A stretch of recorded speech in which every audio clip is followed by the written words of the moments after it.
ভুতুড়ে গল্প। আধার যখন ডাকে, কেউ জানে না কাকে।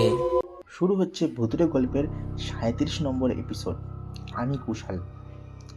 আজকের ঘটনা শুনবেন গ্রাম বাংলার মা ও তার বাচ্চাকে মেরে ফেলার ঘটনা। আমাদের দেশে, আমাদের গ্রামগঞ্জে আমরা দেখতে পাই মা ও তার বাচ্চাকে মেরে ফেলা হয়। এই ঘটনাটা আপনারা এমনভাবে শুনবেন যে কতটা কুসংস্কার আছে, মা ও তার বাচ্চাকে এখনো মারা হয়। এখনো গ্রামগঞ্জে এই সমস্ত সমস্যা দেখা দেয়। আমাদের ঘটনা পাঠান ভুতুড়ে গল্প 123@gmail.com অথবা ফেসবুকে গিয়ে ইনবক্সে ঘটনা পাঠিয়ে দিন। আর সমস্ত কিছু লিঙ্ক ডেসক্রিপশনে দেওয়া আছে। আপনার জীবনে কোনো সেরা ঘটনা বা আপনার শোনা কোনো সেরা ঘটনা আমাদের পাঠিয়ে দিন। আজকের ঘটনা পাঠিয়েছেন অরূপ। চলুন শোনা যাক আজকের ঘটনা। লাইক করতে ভুলবেন না, কমেন্ট করতে ভুলবেন না, সাবস্ক্রাইব করতে ভুলবেন না এবং ঘটনা পাঠাতে থাকেন। ভুতুড়ে গল্প। আধার যখন ডাকে, কেউ জানে না কাকে। রাতের একটা আলাদা রূপ আছে। দিনের বেলায় যে গ্রাম হাসি খুশি, পাখির ডাক আর মানুষের কোলাহল মুখর থাকে, রাত নামলেই যেন অন্য এক জগতে ঢুকে যায়। চারিদিকে কুয়াশা, বাঁশঝাড়ে হাওয়ার শব্দ, দূরে শেওয়ালের ডাক, আর সেই অন্ধকারে লুকিয়ে আছে অজানা ভয়। এই ঘটনাটা নদিয়া জেলার এক ছোট্ট গ্রামের নাম বিষ্ণুপুর। চারিদিকে ধান ক্ষেত, মাঝখানে মাটির রাস্তা, আর গ্রামের এক প্রান্তে বিশাল পুরনো বটগাছ। সেই বটগাছকে নিয়ে গ্রামে অনেক গল্প প্রচলিত ছিল। বলা হতো সন্ধ্যার পর কেউ সেখানে গেলে আর ঠিকমতো ফিরে আসে না। অরূপ ছিল এই গ্রামেরই ছেলে। পড়াশোনার জন্য বহু বছর কলকাতায় ছিল। বাবা মা মারা যাওয়ার পর সে গ্রামে খুব একটা আসতো না। কিন্তু হঠাৎ করে তার কাকা অসুস্থ হওয়ায় তাকে গ্রামে ফিরতে হয়। গ্রামে ফিরে অরূপ লক্ষ্য করলো অনেক কিছু বদলে গেছে, কিন্তু একটা জিনিস একই রয়ে গেছে, বটগাছটা নিয়ে ভয়ের গল্প। কাকা তাকে প্রথম দিনই বলেছিলেন, বাবা, সন্ধ্যার পর ওই বটগাছটার তলায় যাস না, ওখানে ভালো কিছু নেই। অরূপ হেসে উড়িয়ে দিল। সে এসব ভূতের গল্প বিশ্বাস করত না। গ্রামে আসার তৃতীয় রাত, সেদিন পূর্ণিমা। অরূপ বাড়ির উঠোনে বসেছিল। হঠাৎ দূর থেকে কারোর কান্নার আওয়াজ ভেসে আসে। প্রথমে মনে হলো হয়তো কোনো মহিলা কাঁদছে, কিন্তু আওয়াজটা আসছিল বটগাছের দিক থেকে। কাকা তখন ঘুমিয়ে পড়েছেন। অরূপের কৌতূহল হলো, টর্চ নিয়ে বেরিয়ে পড়ল। রাত প্রায় 10:30। গ্রাম তখন গভীর নীরব, শুধু ঝিঝি পোকার শব্দ। বটগাছের কাছে পৌঁছাতেই কান্নার আওয়াজটা স্পষ্ট হলো, যেন কেউ ফুঁপিয়ে ফুঁপিয়ে কাঁদছে। অরূপ বলল, কে ওখানে? অরূপ চিৎকার করলো, কোনো উত্তর নেই। হঠাৎ টর্চের আলোয় দেখলো গাছের নিচে সাদা শাড়ি পরা একটা মেয়ে বসে আছে। চুলগুলো এলোমেলো, মুখ দেখা যাচ্ছে না। অরূপের বুক ধড়ফড় করতে লাগলো, তবুও সাহস করে এগিয়ে গেল। আপনি কে? এখানে কেন বসে আছেন? মেয়েটা ধীরে ধীরে মুখ তুলল। মুখটা অস্বাভাবিক ফ্যাকাশে, চোখ দুটো লাল, ঠোঁট কাঁপছে। সে শুধু বলল, আমাকে বাড়ি পৌঁছে দাও। অরূপ অবাক, আপনার বাড়ি কোথায়? মেয়েটা হাত তুলে গ্রামের পুরনো পরিত্যক্ত বাড়িটার দিকে ইশারা করলো, যেটা বহু বছর ধরে খালি পড়ে আছে। গ্রামের সেই বাড়িটা একসময় খুব জমজমাট ছিল। শোনা যায় সেই বাড়ির মেয়ে মালতী এক রাতে হঠাৎ নিখোঁজ হয়ে যায়। কয়েকদিন পর তার দেহ পাওয়া যায় গ্রামের পুকুরে। কেউ বলে আত্মহত্যা, কেউ বলে খুন। অরূপ এসব গল্প শুনেছিলেন ছোটবেলায়। মেয়েটা ধীরে ধীরে হাঁটতে শুরু করলো। অরূপ পিছনে পিছনে গেল। বাড়িটার সামনে পৌঁছাতেই দরজা নিজে থেকেই খুলে গেল। অরূপের হাত থেকে টর্চ পড়ে গেল। ভেতরে ঘুরঘুটে অন্ধকার। হঠাৎ মেয়েটা অদৃশ্য। অরূপ চারিদিকে তাকাচ্ছে। হঠাৎ পেছন থেকে ঠান্ডা হাওয়া এসে তার গায়ে লাগলো। কারো ফিসফিস আওয়াজ, তুমি কেন এসেছো? অরূপ দৌড়ে বাইরে বেরিয়ে এলো। পরের দিন সকালে অরূপ কাকাকে সব বলল। কাকা ভয়ে কাঁপতে লাগলেন। তিনি জানালেন, মালতী ছিল এই গ্রামেরই মেয়ে। তাকে ভালোবাসতো পাশের গ্রামের এক যুবক, কিন্তু পরিবার রাজি ছিল না। এক রাতে মালতীকে খুন করে পুকুরে ফেলে দেওয়া হয়। তার নিজের আত্মীয়রা সম্মানের ভয়ে মালতীকে খুন করে। সেই থেকেই নাকি মালতীর আত্মা শান্তি পায়নি। অরূপের মনে হলো গত রাতে সে মালতীকেই দেখেছে। অরূপ ঠিক করলো সে সত্যিটা জানবে। সেই রাতেও সে বটগাছের দিকে গেল। একবার সে একা নয়, সঙ্গে গ্রামের পুরোহিত। রাত 12টা বাজতেই আবার কান্নার আওয়াজ। বটগাছের নিচে আবার সেই মেয়ে। পুরোহিত মন্ত্র পড়তে শুরু করলেন। মেয়েটা চিৎকার করে উঠল, আমি শান্তি চাই। হঠাৎ চারিদিকে ঝোড়ো হাওয়া বইতে লাগলো। গাছের ডাল ভেঙে পড়ল। ধীরে ধীরে তার শরীরটা কুয়াশার মতো মিলিয়ে গেল। অরূপ গ্রামবাসীদের ডেকে সব বলল। অনেক চাপের পর গ্রামের এক বৃদ্ধ স্বীকার করলেন, মালতীকে সত্যি খুন করা হয়েছিল। পুকুরে ফেলে দেওয়া হয়েছিল ঘটনাটা ঢাকতে। গ্রামে শোক নেমে এলো। পুকুর পাড়ে মালতীর নামে পূজা আর প্রার্থনা করা হলো। তার আত্মার শান্তির জন্য হোমযজ্ঞ হলো। মালতীর আত্মা শান্তি পেয়েছে এমনটা সবাই ভেবেছিল। পুকুর পাড়ে পূজা হলো, ব্রাহ্মণ ডেকে যজ্ঞ হলো। গ্রামের মানুষ চোখের জল ফেলল। বটগাছের নিচে আর কোনো কান্নার শব্দ শোনা গেল না। সন্ধ্যার পরেও কেউ কেউ সাহস করে ওদিক দিয়ে হাঁটতে শুরু করলো। কিন্তু অরূপের মনটা অদ্ভুতভাবে অশান্ত ছিল। পুজোর 3 দিন পরের কথা। সেদিন গভীর রাত। হঠাৎ অরূপের ঘুম ভেঙে গেল।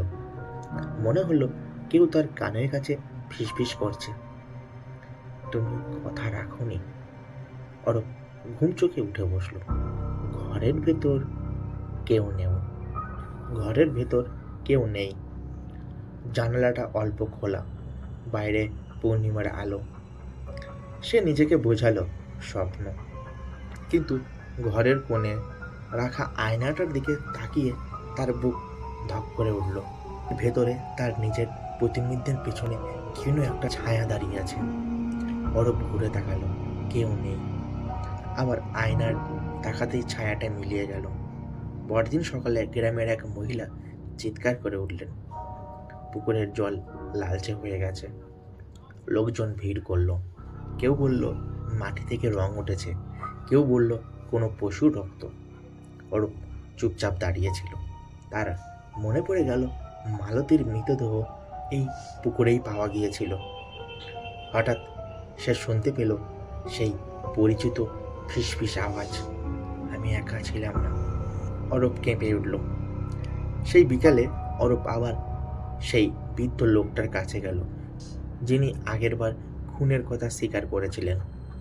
অরূপ সরাসরি প্রশ্ন করল, মালতী একাই মারা গিয়েছিল নাকি আর কেউ জড়িত ছিল? বৃদ্ধের মুখ ফ্যাকাশে হয়ে গেল। কিছুক্ষণ চুপ করে তিনি বললেন, আমরা আমরা শুধু ওকেই মেরে ফেলিনি, ও তখন মা হতে চলেছিল। অরূপের মাথা ঝাঁঝা করতে লাগলো। মানে?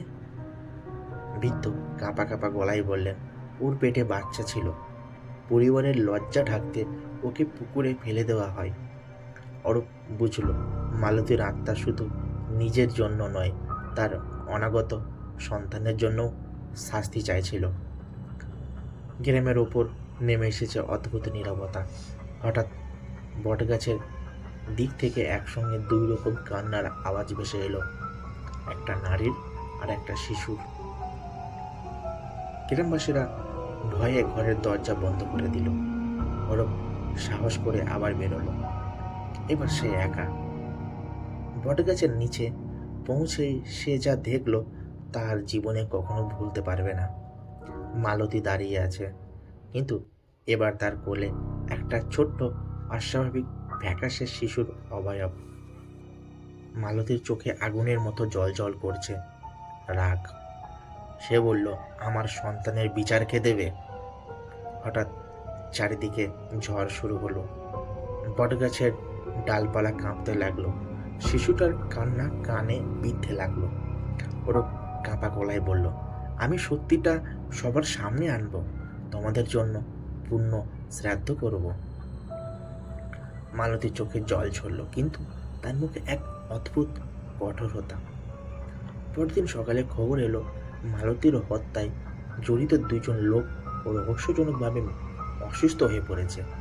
একজন হঠাৎ পুকুরে পড়ে ডুবে মারা গেল, আর একজন রাতে চিৎকার করতে করতে বলছিল, ও বাচ্চাটা আমাকে টানছে। গ্রামে আতঙ্ক ছড়িয়ে পড়ল।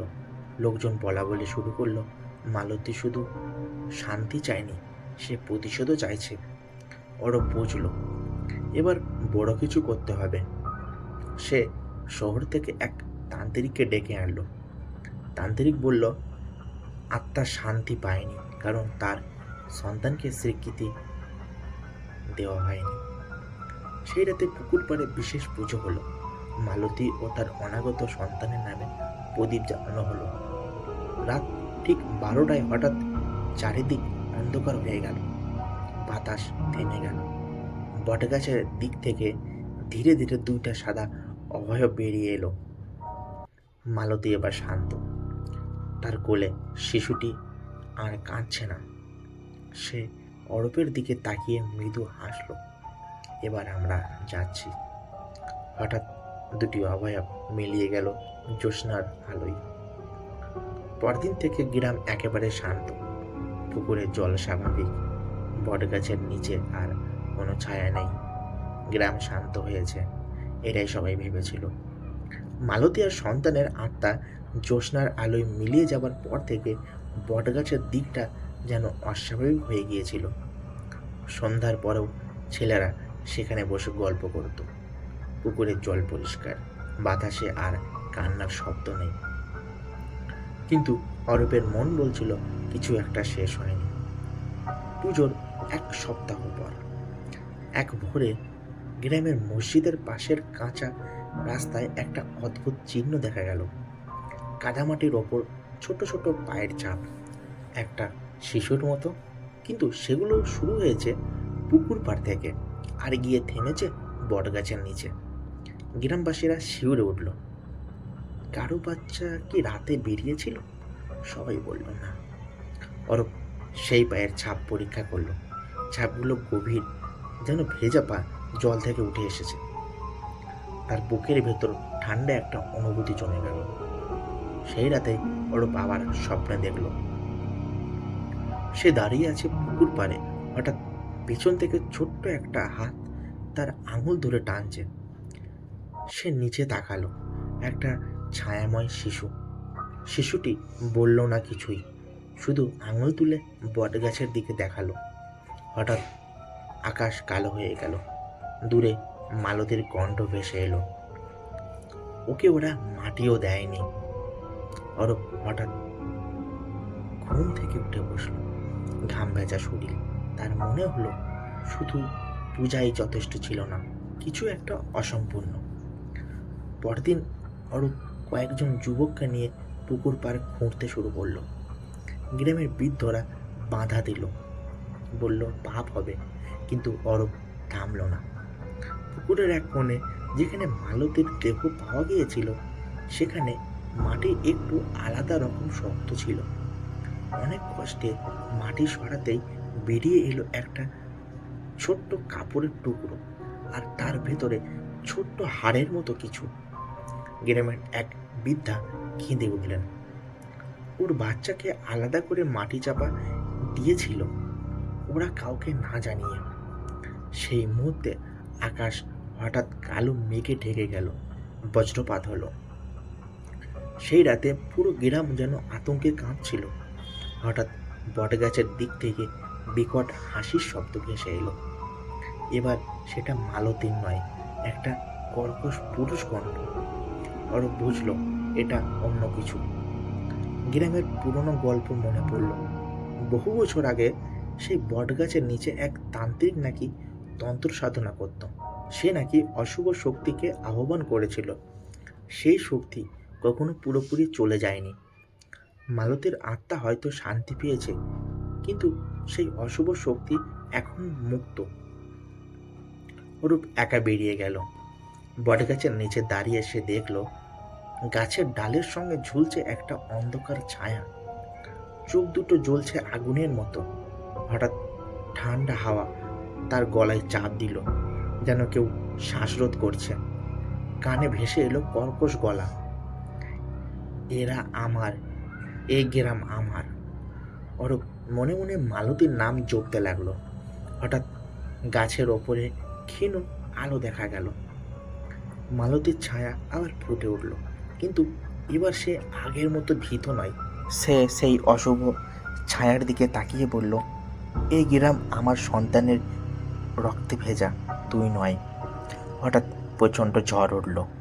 বটগাছের ডাল ভেঙে পড়ল। বজ্রপাত সরাসরি গাছের ওপর পড়ল। অরূপ মাটিতে পড়ে গেল। পরদিন ভোরে গ্রামবাসীরা দেখল বটগাছের অর্ধেক পুড়ে গেছে। গাছের কাণ্ডে বড় ফাটল। অরূপ অজ্ঞান অবস্থায় পড়েছিল, কিন্তু জীবিত। সে ধীরে ধীরে চোখ খুলে বলল, সব শেষ, এবার সত্যিই শেষ। সেই দিন থেকে আর কোনো অদ্ভুত ঘটনা ঘটেনি।